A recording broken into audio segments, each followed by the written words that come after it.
In this brief tutorial, I would like to show you some of the basic design features of Microsoft Word that you can use when you're preparing your mini grant proposals. In this tutorial, we're going to take a look at Microsoft basic design features, and I'm also going to show you how to use Microsoft templates that you can customize for your own purposes. To begin, I'd like to look at changing fonts, colors, and sizes. So here I have my basic grant proposal that I prepared in Microsoft Word. I just typed it using Times New Roman 12-point font. I think all of the information is really valuable and it's how I want it. However, it looks a little boring. So some of the options are I can change the font style, size, color, etc. For example, I'm going to work on this, this title section. I'm going to go ahead and highlight it. I'm going to go to Home. I'm going to take a look at some of the other options. I think Lucinda calligraphy looks nice. I'm going to give that a try. I think it might be nice if it's bold and just a little bit bigger than the standard. Next, I'd like to show you how to create borders and change your background color. So using Microsoft Word, you can create a border around your entire project if you wish. And to do that, you're going to go to Page Layout up here at the top of the screen. And over here towards the center of the page, you see Page Borders. I'm going to go ahead and click on that. And here I'm in the Center tab under Page Border. And under Style, right here, you can see that there are really a lot of different types of borders we can use. I'm going to go for the squiggly one and see how that looks. And I'm going to change the color. Over here you can see it's applied to the whole document. And press OK. And ta-da, here we have a border. I'm also going to change the page color just to see what that might look like. So I click on the page border icon towards the center of the ribbon at the top of the page. And let's see what the lightest blue looks like. And now I see that I have a lighter blue, so I'm going to go ahead and leave that as is. The next thing I'm going to do is show you how to use Microsoft Shapes that can be utilized in a way similar to text boxes, but allows you a little more creativity. Okay, so the first thing I'm going to do is I am going to put my introduction into, I'm going to put it into a box. So first of all, I'm going to copy. I'm going to highlight everything, just like so. I'm going to go to Home and copy. So I go to Insert. And over here, you could do a text box, but I'm going to do something different. I am going to use shapes. And I see here I have a lot of different shapes. I kind of like this shape with a rounded rectangle. So I'm going to go ahead and select that. I'm going to just drag it down to about the size I think I'll need. So now there's my new shape. I clicked, right click, and say Add Text.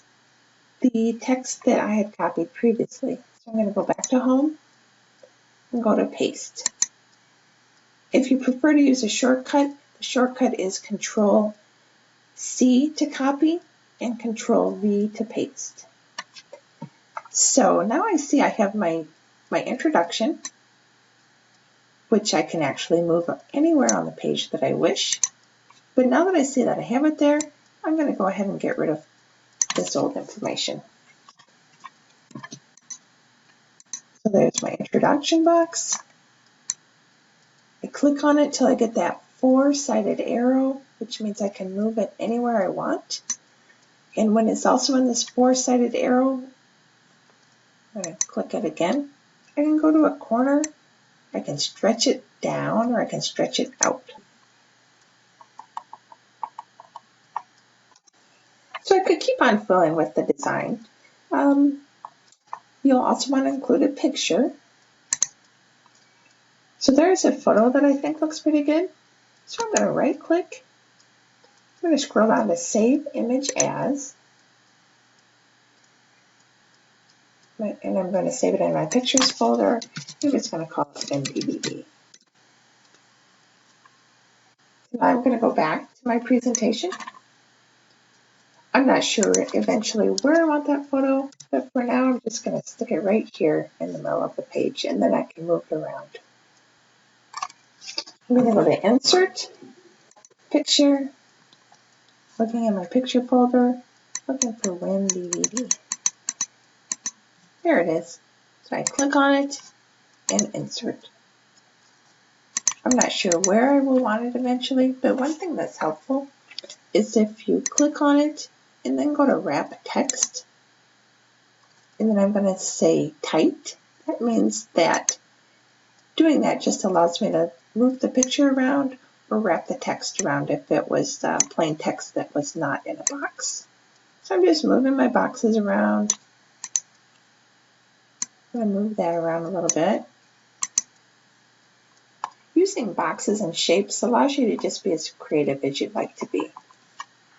Finally, in this mini grant proposal, I'd like you to create a simple table that will allow you to outline the cost for your project. I think I want my table to be left justified, so I'm going to go right here and align everything on the left side of the page. I'm trying to think about the rows and columns. I think I would like, in the end, I'm going to have a 7 rows, so I want a 4 by 7 table.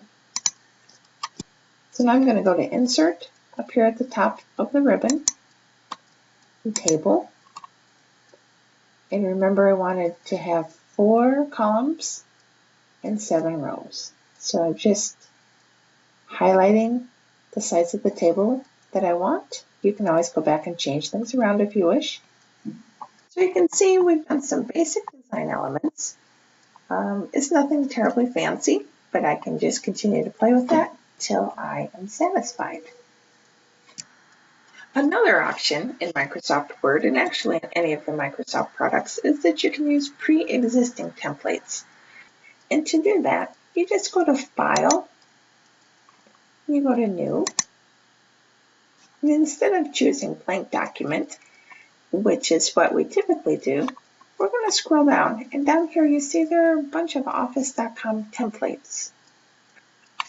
And I found the templates that are quite helpful for this project are newsletters. So I'm going to click there, and you can kind of see a preview. So I'm going to click on this one called Professional Services Newsletter Mailer. Here I have, it's already pre-filled with a bunch of information. In this, you can see this is dummy text or filler text, lorem ipsum. That's just places where you can add your own information. So using a template can take a lot of the creative worry out of your project and allow you to focus on the content. It is completely up to you, whatever you decide, and I look forward to reviewing your projects.